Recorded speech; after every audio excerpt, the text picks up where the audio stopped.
What's up, all you beautiful people?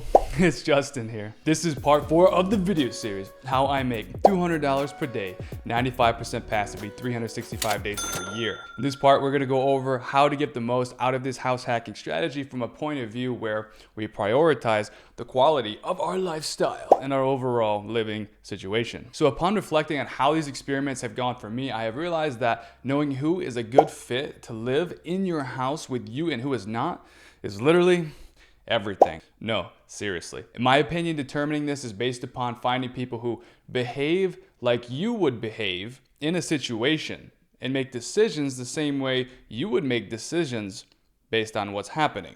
Of course, this is super simple to understand, but not so easy to accomplish in reality. So what you have to do, in my opinion, is aim to find people who are as similar to you as possible, or to find people who are very low maintenance. For example, I have had room renters that were insanely easy to live with who had super simple living habits. One of these guys simply left the house early and then in the morning and got back late at night. He never used any common areas other than the bathroom and pretty much just worked and slept and never caused any inconvenience to me whatsoever. That's a super ideal person to live with in my experience. As you can imagine, the exact opposite is exactly what I'd recommend avoiding. Someone who is at the house all the time, using the kitchen and common spaces all the time, and inviting his friends over to enjoy your amenities.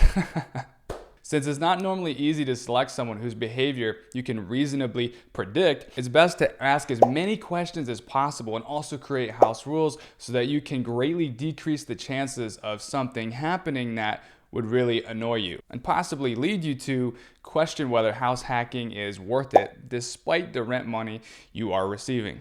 On that note, if you could uppercut that like button and turn it into a beautiful bright blue, just like my eyes, right about now to help me reach more people, that would be appreciated. Thank you. And in exchange for hitting the like button, here's an excellent Chuck Norris joke. Chuck Norris can dribble a bowling ball. Think about that. Just imagine it.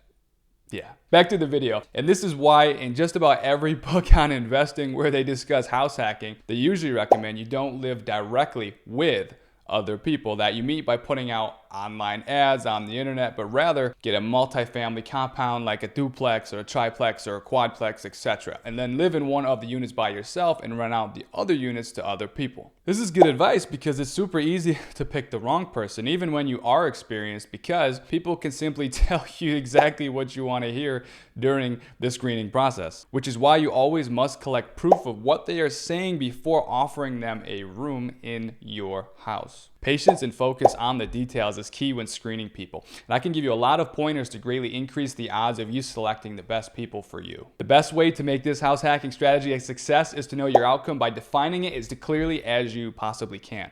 My outcome is to rent out rooms to people who are honest, trustworthy, reliable, clean, respectful, professional, self-aware, and considerate. If I can achieve most of those character traits, the whole process will then be worth it. And you have to look for these character traits in others, but when you are just meeting someone, of course, you have to go on more than just your instincts. You have to ask them targeted questions and then pay attention to their answers to those questions, and also request any evidence that suggests that they have these exact character traits, which should give you an idea of their habits and behaviors to expect. I am a single man who currently does not have pets or kids.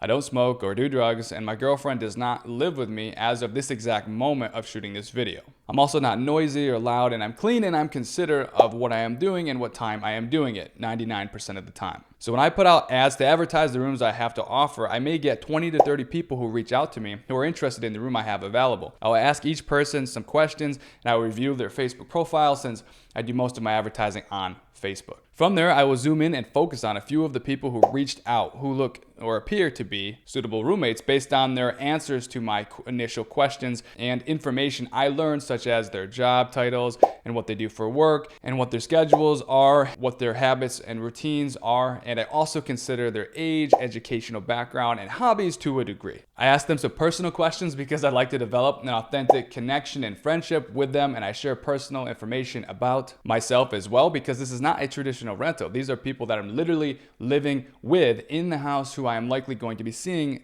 every day. Normally, I end up going with a man who is around my age, who does something similar for a living and has a similar life situation and preferences, habits, and tendencies, who wants to sign a lease for at least 6 months.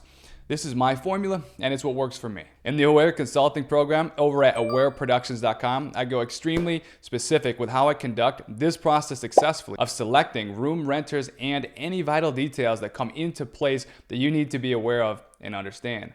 It's nothing that would surprise you, more or less.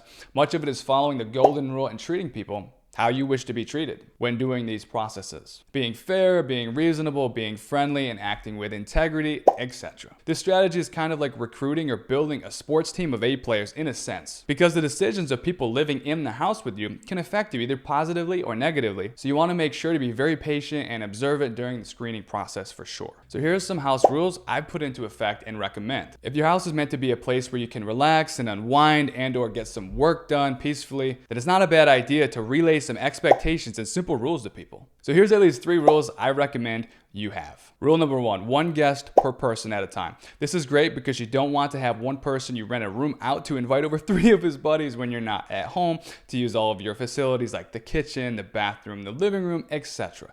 Trust me. If you're anything like me, coming home to this unexpectedly one day will probably annoy you, especially because people often don't care about making a mess at your house and leaving without cleaning it. Rule number 2, just 1 vehicle per person. You may assume a person only has plans to use 1 vehicle when they rent 1 room from you, but don't. Unless you are okay with one person having multiple vehicles, create a 1 vehicle per person rule.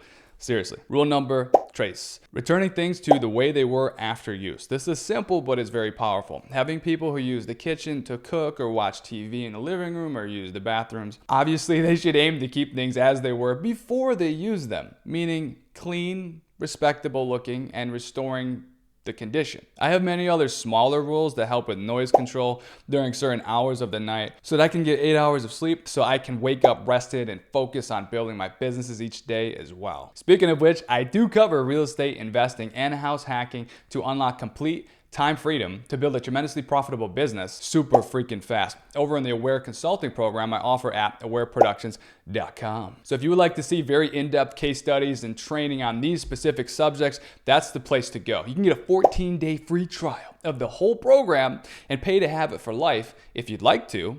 And you'll get direct access to lots of extremely helpful resources to help you become way more successful a lot quicker with not only this strategy, but also with building a legitimate, loved, and highly freaking profitable online business. I have many successful students already who rave about it. I love to have you as a part of it as well. Okay, back to what we were talking about. The main risk of doing this strategy involves picking the wrong people to live with you, which creates an awkward conversation later where you have to tell the truth and offer an exit option from their lease with you so that you can find a more suitable person to rent a room out to so that your quality of life does not take a dive. The people you select should add value to your life, not just by paying you rent for each room. They should also be adding value in other ways too. If you select right, for example, the guys I live with as of shooting this video have some common ground with myself. For example, the guys I live with work for Google, the GoDaddy billionaire, HomeSmart as a realtor, and Best Buy. Our ages are between 20 and 29. If you're wondering what I do, I create and sell super high level training programs. I've had several successful online businesses, some of which I've sold. Many of them were related to running ads for clients on Facebook and Google, etc. So I can relate to all 4 of them in different ways, and they have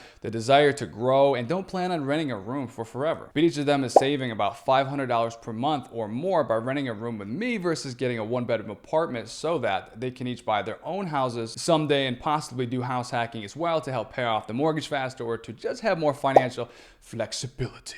Understand that you must have a good lease in place that protects you and explains the rights of your room renters as well. And you must know how to screen people to check their background for any possible crimes and their credit history and how to advertise to find people, amongst a few other things, to be successful at this. And if you want the complete step-by-step demonstration on how to do this, check out the Aware Consulting Program for the full story and some of the best training in the Milky Way galaxy on this subject and on, of course, building a legitimate and loved online business in any niche. In the last video, we spoke about planning to buy a house. Here are a few more ways you can bank more money faster. For one, you could rent a house and do house hacking at the same time. So for example, if the landlord is okay with it, he or she could rent you his 4-bedroom, 2-bathroom rental, for example, for like $1,600 per month plus utilities, and then you could rent out the other 3 bedrooms at $600 per room plus utilities. This would allow you to essentially live for free, and instead of paying rent every month yourself, you could literally dump a giant lump sum of cash into your savings or checking account each month, and before long you would have your down payment ready to buy your first house. Some may also refer to this method as rental hacking. You can also get your real estate license like I did, so that when you buy houses for house hacking, you can get a 3% commission from the seller that you can convert into a seller concession to cover your closing costs, so the income is not taxed, and so that you don't have to pay any closing costs out of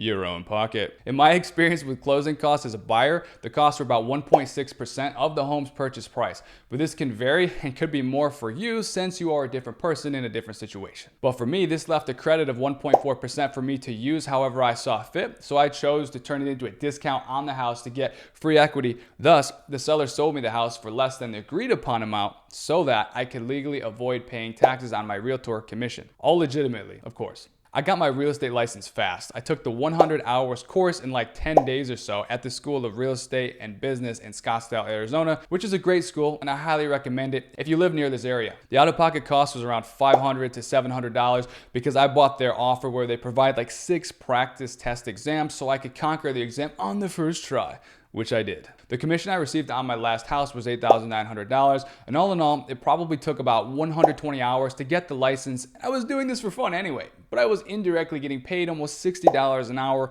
tax-free to get the license and learn more about how real estate law works after taking into account the $500 worth of fees for the course and the $1,500 worth of fees for the realtor dues. So my $8,900 commission minus the $2,000 in realtor dues and licensing fees left me with a net of about $6,900 divided into about 120 hours, which is about $57.50, which is just about $60 tax-free per hour to have fun getting my license and using it towards buying this house for house hacking. I also got to keep 100% of my commission because I activated my license with West USA, a real estate brokerage here in Arizona that allows their agents to get 100% of their commissions minus a small flat transaction success fee per deal closed, along with a small monthly membership payment fee. That ends part 4 of the house hacking series and how I make $200 a day, 365 days per year. In part 5, I'm going to be discussing with you my plans for the future and whether or not I'm going to continue with doing these kinds of experiments and a whole lot more. If you enjoyed this video, please take a moment to not so calmly obliterate that like button and subscribe to the channel, and also hit the bell to turn on the notifications to get a reminder each time I create and upload a new video. And I don't just make videos of house hacking experiments, so be sure to check out the other videos on the channel that'll show you how to do other cool stuff. All right, thanks for that. You're a rock star. I'll see you on the next video, my friend. Bye for now.